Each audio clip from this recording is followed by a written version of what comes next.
কয়েকদিন আগেই একটা ভিডিওতে তোমাদেরকে বলেছিলাম যখন মাছের বাজার করতে যাচ্ছিলাম যে সরস্বতী পুজোর সময় ইলিশ মাছ কিনতে আবার বেরোতে হবে। তো আজকে সেই দিন, এখন চলেছি মানিকতলা বাজারের উদ্দেশ্যে ইলিশ মাছ কিনতে। তার বাইরে দু একটা মাছের টুকটাক কিনবো, তার বাইরে কিছু কিনবার নেই। আর হ্যাঁ, ডিস্টেন্সটা আমি হেঁটেই কভার করছি। সকালবেলা ভালো একটা ওয়ার্কআউটও হয়ে যাবে। আর এখন তো শীতকালের সকাল, হাঁটতে বেজায় ভালো লাগছে। তবে হ্যাঁ, আজকে সকালে কিন্তু খুব ভালো ঠান্ডা হাওয়া দিচ্ছে, একটা মানে একদম চড়া হাওয়া। তবে আজকে কিন্তু সরস্বতী পুজো নয়, সেটা আগেই বলে রাখছি। সরস্বতী পুজো হতে এখনও 4 দিন মতো বাকি আছে। তবে সরস্বতী পুজোর দিন সকালবেলা বাজার করলে পরে মুশকিল, কেননা মাছ কিনে আনবার পরে মাকে সেগুলো ধুয়ে রাখতে হয়। আর সেদিনকে সকাল থেকে অনেক কাজ থাকে, তো that is a hassle in itself. ওর জন্য কয়েকদিন আগেই বাজারটা করে রাখছি মাছের। তোমাদের কাছে রিকোয়েস্ট রইল to watch the video till the end. যদি ভালো লাগে ভিডিওটা, do consider subscribing to my channel Sujoy Chronicles. তোমাদের সাপোর্ট ছাড়া কোনো ক্রিয়েটারে কিছু হতে পারে না। যখন সাবস্ক্রিপশনের কথা উঠলোই পাশে একটা বেল আইকন থাকে, সেটাকেও প্রেস করতে ভুলবে না, so that you notified every single time upload a new video. Request এটাও রইল, যদি পছন্দ হয় ভিডিওটা লাইক করে দিতে। এই ছোটো ছোটো জিনিসগুলো means a great deal for us creators. আর যদি কোনো কারণে ভিডিওটা খারাপ লাগে, first of all my apologies. Second of all চাইলে তোমরা ভিডিওটাকে ডিসলাইকও করতে পারো। But now let's proceed. বাজার পৌঁছতে আমার আনুমানিক আরও মিনিট 20 মতো লাগবে পায়ে হেঁটে। তারপরে ভেতরে গিয়ে দেখিয়ে দেবো ইলিশ মাছের কী দাম, কী ব্যাপার। ইলিশ মাছ কিনতেই তো ভয় লাগে, দাম হচ্ছে মাত্রা ছাড়া। তারপর কিনেও নিলাম, তারপর যদি কোয়ালিটি ঠিকঠাক না থাকে তখনই মনটা একদম দুঃখে ভরে যায়। আর হ্যাঁ, আজকে সরস্বতী পুজো না হলেও এই প্রথম দিকে যে ক্লিপিংসটা বাজারে, এটা কিন্তু সরস্বতী পুজোর ব্লগের সঙ্গে জোড়া থাকবে। তাহলে পরে সরস্বতী পুজোর ব্লগটা যখন তোমরা দেখবে, একটা প্রপার স্টোরি তোমরা পেয়ে যাবে, মানে একটা প্রপার একটা কন্টিনিউয়েশন, একটা স্মুথ কন্টিনিউয়েশন, স্মুথ ফ্লো তোমরা পেয়ে যাবে। মানিকতলা বাজার গেলে পরে ঠনঠনিয়াতে একবার মাথা না ঠেকিয়ে যায় না, মায়ের দর্শনটা একদম কম্পালসারি।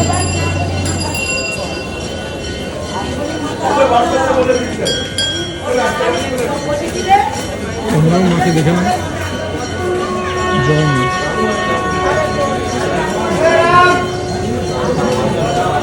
মানিকতলা বাজার যে শুধু মাছের জন্য বিখ্যাত তাই নয়, হ্যাঁ মাছের জন্য তো বিখ্যাত বটেই, বাট এত সবজির দোকানও বসে লাইন দিয়ে। সুতরাং যদি মানিকতলা বাজারে কেউ আসে বাজার করতে, আর যদি এটা ভাবো যে মাছ তো কিনলাম, সবজি থেকে কিনবো, there is nothing to worry about. প্রচুর দোকান রয়েছে এখানে, অনেক ভ্যারাইটি। আমি আজকে সবজি কিনছি না, আমি মাছটাই কিনবো। তবে হ্যাঁ, তোমাদেরকে দেখিয়ে দিলাম। আর একটু আগে আমার একজন সাবস্ক্রাইবার ভাইয়ের সঙ্গে দেখা হয়েছিল, খুব ভালো লাগলো। এইটা আমার হাতে গোনা এই কটা সাবস্ক্রাইবার, তার মধ্যেই 4 জনের সঙ্গে দেখা হয়ে গেল। তো তোমাদের সঙ্গে দেখা হলে খুব ভালো লাগে। যদি কখনো রাস্তা দেখতে পাও, হাই হ্যালো করবে, কী আছে, আমার ভালো লাগবে। এই চলে এলাম বাজারের ভিতরে। 3 রকমের মাছ কিনতে হবেই, ছোটো চিংড়ি, বড় কাতলা অ্যান্ড অফকোর্স ইলিশ। দেখা যাক প্রথমে কোনটা কিনি।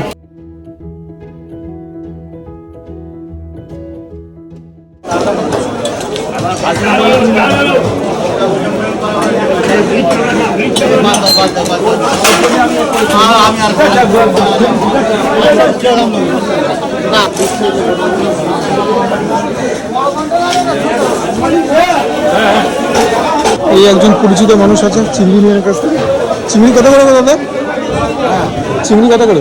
1000 টাকা, 700 টাকা। আর ছোটোগুলো? ছোটো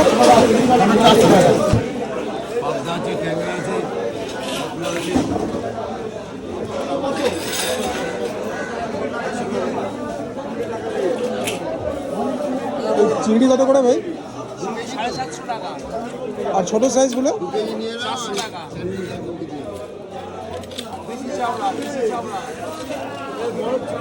এর একজন চেনা লোক। বড় কাতলা হবে?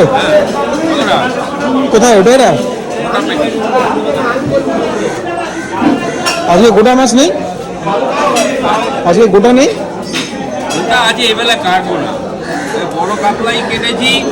তোমার লাগে পেটি আছে, দাদা আছে, নিয়ে নাও। বুঝলে কত করে কিলো? 550। আমার জন্য কত? পুরোটা দেবো? পুরোটা না, পুরোটা কত ওজন হবে? এই কাটা কাট, আমি না দোকানদারি ছেড়ে দাও। দাদা ভালো আছো? বোয়াল ভালো ছিল? না চা খাই না। বোয়াল ভালো ছিল? Sir 1 kilo 700। না গো কমি, 1 কিলো মতো দাও। কত করে নেবে বলো না? বলবে না কাউরে। আচ্ছা 500 টাকা। আচ্ছা, আরেকবার বলছিলাম যে 1 মিনিট দাঁড়িয়ে যাও, এর থেকে ভালো আর কিছু নেই? ভালো জিনিস। মাছটা কত কিলো ছিল? 14 কিলো।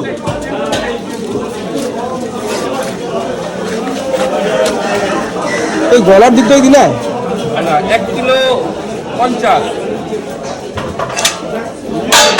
ছিঁড়ে পিস করলাম। না না না না না না, নৌকার মতো লম্বা লম্বা 5টা হবে। করো না। গলার দিকটা না দিলে চলছিল না। বাবা ফ্রেশ তো মাছটা একদম। এগুলোই তোমাদের লেয়াবাদ নাকি? আর কি লাগবে? আর চিংড়ি ফিংড়ি নেবো, ইলিশ ফিলিশ নেবো। বোয়াল আছে, চিতলের পেটি আছে। না গো আজকে লাগছে না, দেখতে পাচ্ছি। কত করছি তাহলে পেটি? 800 টাকা।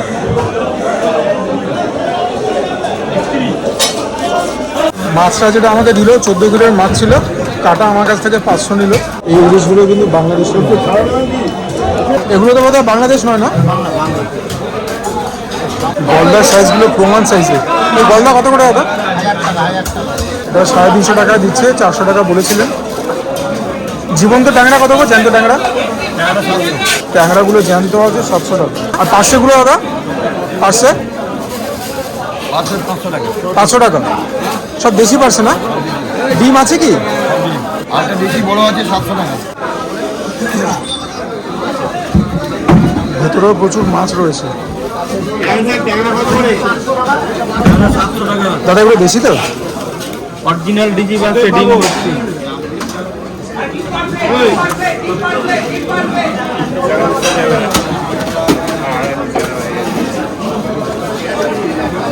সবগুলোতে ডিম আছে?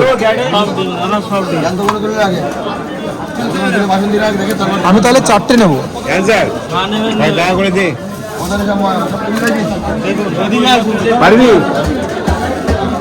এই পার্সেগুলো 700 টাকা করে। দাদা বলছে দেশি পার্সে ডিম আছে এবং এই ভদ্রলোকের নাম আনসারি। খুব একটা বাজে কথা বলেন না। অনেকবারই মাছ নিচ্ছে এনার কাছ থেকে, বেশিরভাগ চিংড়িই নিই, কিন্তু লোক ঠকানোর ব্যাপারটা এনাদের মধ্যে একটু কমই আছে। দেখে রাখুন, খুব একটা বাজে কথা বলে না। তুমি আমাকে ডিম দেখে 4খানা দাও না, একটু বড় সাইজের ডিম দেখে। ডিম না হলে দিও না। 1খানা, 2খানা, 3খানা আর একটা দাও। বাস দেখছি দামটা তো কমবে না 700 টাকা। দাদা এটা আমি ওই জন্য দেখতে হচ্ছে তো, বার করছি না, ভিতরে রেখে দিয়েছি। আরে তুমি তো আমাকে চেনো, তোমার কাছ থেকে নিন। 300 গ্রাম। 300 গ্রাম 700 টাকা, মানে 210 টাকা। 200 ধরো, এটা 200 ধরো। ওটাতে 1 কিলো নিলাম চিংড়ি। দাদা এটা তোমরা কাটবে না? এটাও কাটবে না? আমরা কিছু কাটি না দাদা। মানিকতলা বাজারে একটা বড় চ্যালেঞ্জ হচ্ছে মাছ কাটানো, কেননা সমস্ত বিক্রেতা মাছ কাটে না। যারা মাছ কাটে তাদের কাছে খুব কিউ পড়ে যায়, লাইন পড়ে যায়। So you must wait for your turn. তো মানিকতলা বাজারে এলে এই ব্যাপারটা মাথায় রেখে আসবে, হাতে এক্সট্রা টাইম নিয়ে আসবে। কাকা ইলিশ কত করে গো? এগুলো কি বাংলাদেশ? ওজন কিরকম দাদা? এগুলো 1600 টাকা করে কিলো। 1 কেজি মতো ওজন আনুমানিক। 1 কিলো 100। এগুলো কোথাকার মাছ? বাংলাদেশ। আনসারিদের কাছে এতক্ষণ ইলিশের, এবার দেখা যাক ইলিশ আমাকে ইমপ্রেস করতে পারে কিনা, কি ওজন, কি দাম, কোথাকার মাছ। দেখো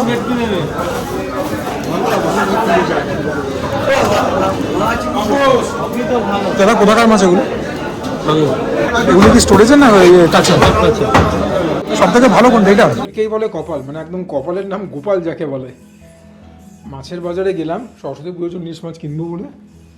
সমস্ত কিছু তো শ্যুট করছিলাম, তোমরা দেখতে পেয়ে যাবে ভিডিওতে। অ্যাকচুয়াল যখন মাছটা কিনলাম, যার কাছ থেকে কিনলাম, সেই সময় ফোনের ব্যাটারি পুরো ডেড। 2-3 বার চেষ্টা করলাম ফোনটাকে রিস্টার্ট দেওয়ার, হলো না। এখন নেওয়া তো হয়ে গেছে মাছ, বাড়িতে কিনে এনেছি, মা ধুয়ে ঠুয়ে নিয়েছেন, সাজিয়ে তোমাদেরকে দেখাচ্ছি কী দাম, কী বৃত্তান্ত, কত ওজন ছিল, কোত্থেকে কিনেছি সব বলে দেবো। সরি, কিচ্ছু করবার ছিল না, এক্সট্রিমলি সরি। এই হচ্ছে ইলিশ মাছটার ওজন ছিল হচ্ছে 1 কিলো 15 গ্রাম। 1600 টাকা বলছিল। সেখান থেকে আমাকে যেহেতু চেনা জানা হয়ে গেছে, প্লাস যাদের কাছ থেকে চিংড়ি নিলাম আনসারি, ওর কাছ থেকেই নিলাম, তো সেখান থেকে 1550-এ নামলো। ইভেনচুয়ালি আমি 1520 দিয়ে মাছটা এনেছি। আর 10 টাকা নিয়েছে কাটার জন্য, ওরা কেউ মাছ কাটে না। মাছের কোয়ালিটি হচ্ছে এরকম। বাংলাদেশের মাছ আমাকে বলেছে, এবং মাছটা বলেছে কাঁচা, স্টোরেজের নয়। মাছের চোখটা কিন্তু একদম ভাসা ভাসা, so that is a very promising sign. আর একটা কথা বলে রাখি, তোমরা মাছগুলো দেখে নাও ভালো করে। আমি এর থেকেও বড় ইলিশ অনেক এনেছি, আমি 15 কিলো 2 কিলোর ইলিশ এনেছি। আর কাতলা মাছ তোমরা দেখে নিয়েছো, এক একটা মাছের ওজন 200 গ্রামের বেশি। 5খানা কাতলার পেটি হয়েছে, ওজন তো হয়েছিল তোমার 1 কিলো 50। পার্শে মাছ দেখে নাও, দেশি পার্শে, এগুলো বড় সাইজের পার্শে, 700 টাকা করে কিলো নিল। আর এই চাপড়া চিংড়ি 400 টাকা কিলো বলছিল, যেহেতু আমি কিনি প্লাস 1 কিলো নিলাম, 350 টাকা নিল। ওখানেও এখানে যে চিংড়িটা রয়েছে এই একই চিংড়ি এখানে রাখার অভাবের জন্য এরমভাবে রেখেছে মা।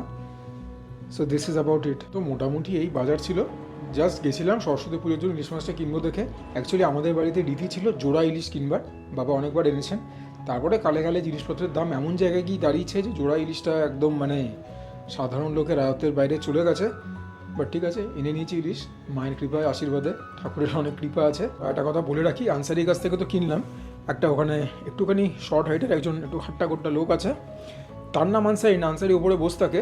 তো সেই দেখে দিল মাছটা, ওদের নতুন একটা মাছের পুরো ক্রেট এলো, সেখান থেকেই মাছ নিল। একটা পার্টি 15 কিলো মাছ নিল, অ্যাকচুয়াল 15 কিলো হয়নি, 14 কিলো সামথিং হয়েছিল, নিয়ারলি 15 কিলো ইলিশ মাছ কিনলো।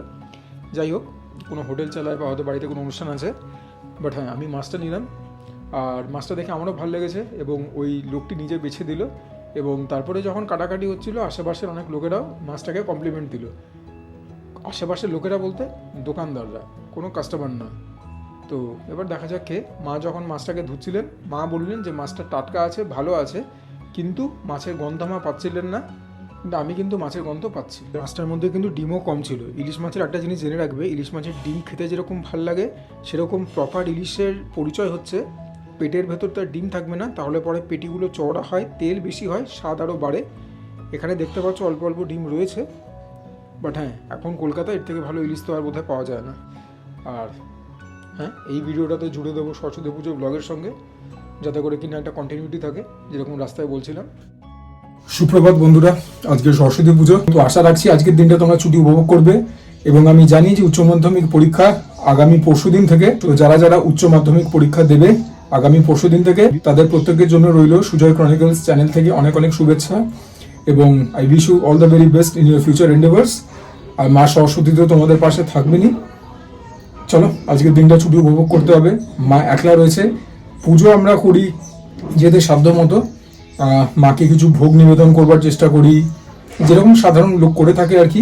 বাট হ্যাঁ, মা একা, তো মায়ের সঙ্গে একটুখানি হাত লাগাতে হবে কাজে, রান্নাবান্নার কাজে। প্লাস আমাদের কিচেনটা হচ্ছে দোতলায়, ঠাকুরঘরটা হচ্ছে 3 তলায়, যে ফ্লোরে আমি থাকি, তো ওপর নিচের একটা ব্যাপার রয়েছে। তো সব মিলিয়ে আজকের দিনটা খুবই ইন্টারেস্টিং যাবে। তোমরা সঙ্গে থেকো, দুপুরবেলা জমিয়ে খাওয়া দাওয়া হবে, সবই মায়ের প্রসাদ এবং সবই মায়ের আশীর্বাদ। রান্নাবান্নার কাজও চলছে জোর কদমে, একটু তো হাত লাগাতে হবেই, নইলে পরে কিন্তু টাইমে শেষ হবে না, প্লাস মায়ের ওপর অনেকখানি চাপ পড়ে যাবে।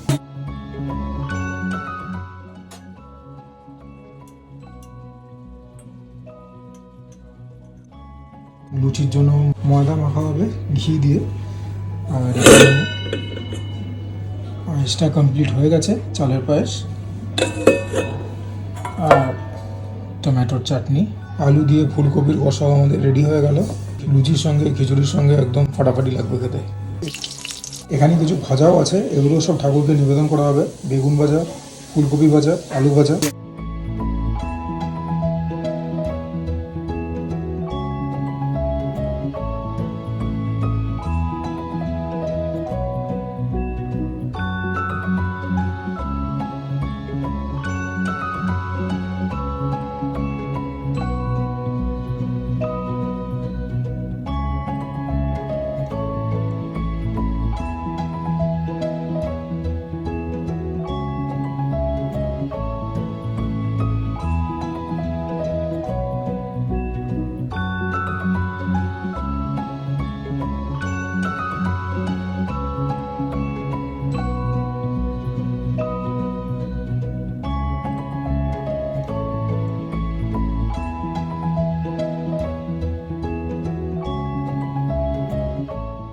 লুচিও ভাজা হয়ে গেল, 4টেই ভেজেছি।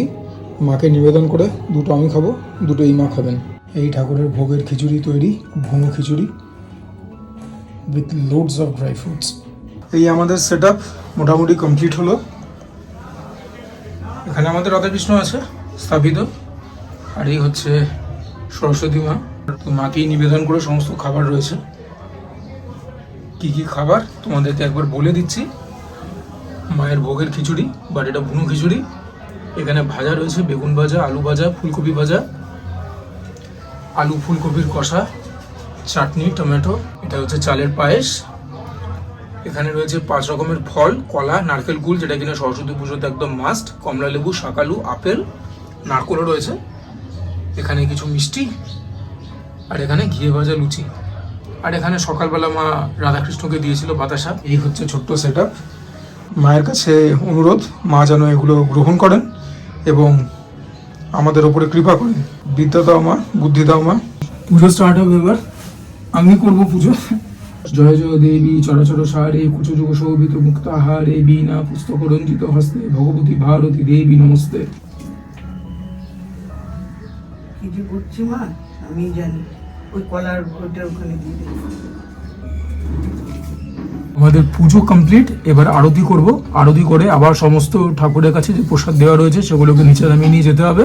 তোমাদের সঙ্গে আবার খাবার টেবিলে দেখা হবে। ঠাকুরঘর থেকে তো সব নিয়ে এলাম, এবারে উপবাস ভঙ্গ করব লুচি দিয়ে, বেগুন ভাজা দিয়ে আর ফুলকপি দিয়ে। ওখানে মাও খাবেন, এখানে আমিও খাবো। চলো মায়ের নাম স্মরণ করে উপবাস ভঙ্গ করি।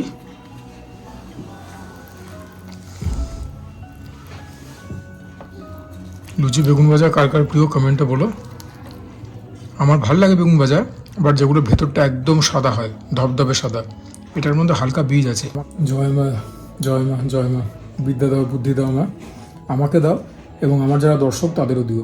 সবাইকে সুমতি দিও, সুভাবনা দিও এবং সাফল্য দিও। একদম ঠান্ডা হয়ে গেছে, এটাও খেতে ভালো লাগছে। মায়ের ভোগ বলে কথা।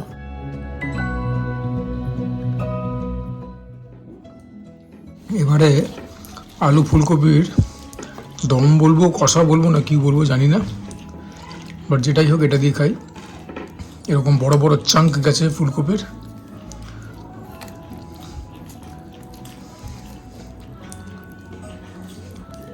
আজকে তো চাখা যায় না কিছু, তো মা চেখে রান্না করতে পারেননি, তো মা এটা নিয়ে একটুখানি নার্ভাস রয়েছেন।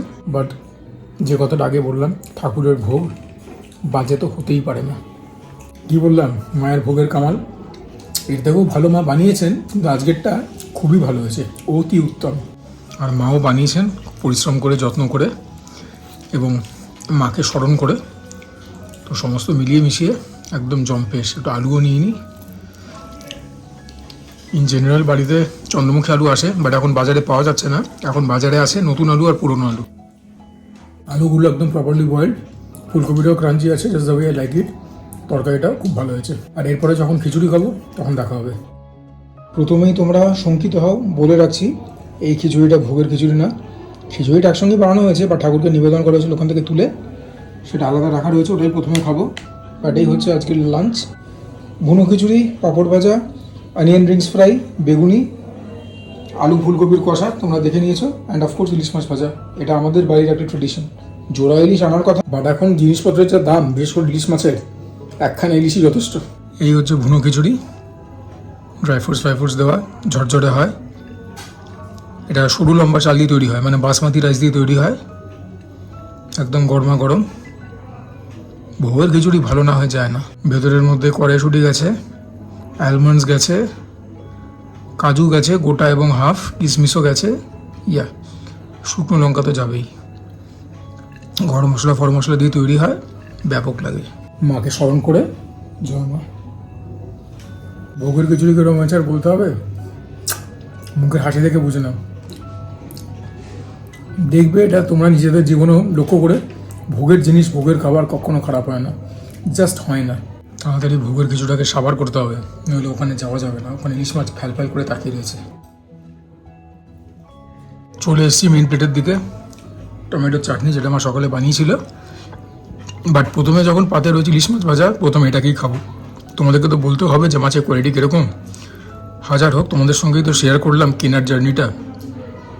যদিও যখন মাছটা কিনছি, কাটা হচ্ছে, সেই সময় ফোনের ব্যাটারিটা শেষ হয়ে গেছিলো, তার জন্য আবারও তোমাদের কাছ থেকে ক্ষমা চেয়ে নিচ্ছি, but it was an honest mistake. দেখা যাক, ফিঙ্গার্স ক্রস ভালো হবে।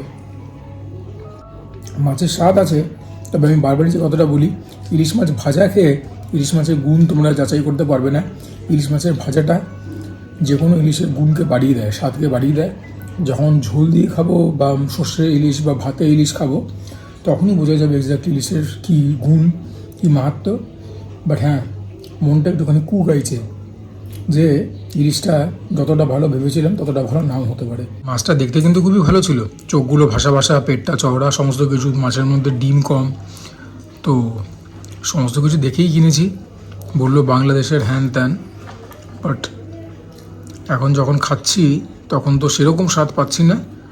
আর ইনফ্যাক্ট যখন ভাজা হচ্ছিল তখন হচ্ছে ইলিশ মাছ ভাজা হচ্ছে সেরকম গন্ধ কিন্তু খুব একটা আসছিল না, আসছিল যেটা দ্যাট ইজ ভেরি মাইল্ড। কোথায় যে ভালো ইলিশ পাবো কলকাতায়, হায় ভগবান। এবং যে সকল দোকানদারের কাছ থেকে মাছ কিনছি তারা প্রত্যেকেই কিন্তু ট্রাস্টেড, তাদের কাছ থেকে অন্য মাছ কিনি সেগুলো ভালো পাই। একমাত্র ইলিশ মাছটাই একদম শিলা কি জওয়ানি, হাত না তেরে আনি, কিছুতেই ভালো ইলিশ পাচ্ছি না। ভালো হোক বা মন্দ খেতে তো হবেই, আর ইলিশ যখন এনেছি তখন তো খিচুড়ি দিয়ে খেতে হবেই, তাও ভুনো খিচুড়ি বলে ব্যাপার। সরস্বতী পুজো, খিচুড়ি আর ইলিশ মাছ ভাজা, এই তিনটে মিলে আমার জন্য হচ্ছে সর্বপ্রথম নস্টালজিয়া। তারপরে তো স্বাদ কীরকম, স্বাদ সেরকম পরের কথা। এই তিনটে আমার জন্য নস্টালজিয়া। ছোটোবেলা থেকে এই তিনটে খেয়ে আসছি।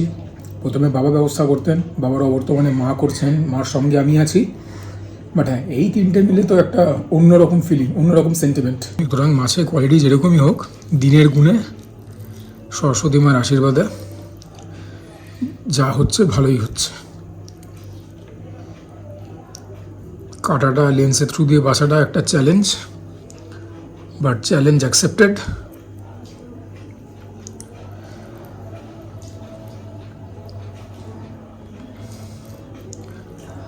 তোমাদের মধ্যে কাদের কাদের বাড়িতে সরস্বতী পুজো জোড়া ইলিশ আসে বলতে পারো। এবারে ভাজাগুলোর দিকে মনোনিবেশ করতে হবে। প্রথমে বেগুনিটাই খাই, বড় বেগুন ভাজা। যা বানিয়েছে আমার বেগুনিটা, অল্প একটুখানি বেকিং সোডা দিয়েছে, বেকিং সোডা না খাবার সোডা কী দিয়েছে বলতে পারবো না, কালো জিরে জোয়ান টোয়ান দিয়ে, হলুদ লঙ্কা গুঁড়ো দিয়ে একদম মিক্সড ফিলিস। এবারে তো অনিয়ন রিংস খেতে হবেই। এটা একদিন অ্যাক্সিডেন্টলি মা বানিয়েছিল, একদিনই খেয়েছি, তখন তো বেশ ভালো লেগেছিল। বাট অ্যালাস আজকে একদম মিয়ে গেছে। বেগুনিটা ক্রাঞ্চি আছে, বাট এই ভদ্রলোক মিয়ে গেছে। মনে হয় যেন লাইভ ক্রিকেট ম্যাচ দেখছি, বাট উইদাউট কমেন্টারি। আর এবার তো ফুলকপি দিয়ে খেতে হবেই খিচুড়িটা। ফুলকপির তরকারিটা নিয়ে মা সব থেকে বেশি টেনশনে ছিল, বাট ফুলকপির তরকারিটাই হয়েছে একদম ফাটিয়ে। ফুলকপি দিয়ে খিচুড়িটা খেলাম, এতক্ষণে বলতে বাধ্য হচ্ছি ফ্লেভারটা এলিভেট হলো এখান থেকে এখানে 110%। খিচুড়িটা একটু মিষ্টি মিষ্টি হয়, তার মধ্যে ফুলকপির নিজস্ব মিষ্টতা রয়েছে, ঝালও রয়েছে, কারণ ফুলকপিটার মধ্যে তো শুকনো লঙ্কা গেছে, খিচুড়ির মধ্যেও অল্প শুকনো লঙ্কা গেছে, মিলিয়ে মিশিয়ে ফ্লেভারটা মুখের মধ্যে পার্টি করছে একদম 100%। আলুও নিয়ে নিই অল্প, আলু দিয়ে ফুলকপি দিয়ে খিচুড়ির একটা মেগা বাইট, খেতে ব্যাপক লাগছে। No two ways about it. খালি মা সরস্বতীকে ধন্যবাদ জানাচ্ছি for such a lovely experience. Khichuri আর পাঁপড় ভাজা একদম অমর জুটি। আয়োজনের কোনো ত্রুটি ছিল না মায়ের আশীর্বাদে। খিচুড়ি পাঁপড় ভাজা খেলে কিরকম লাগে তার রিভিউ দরকার, একই হচ্ছে।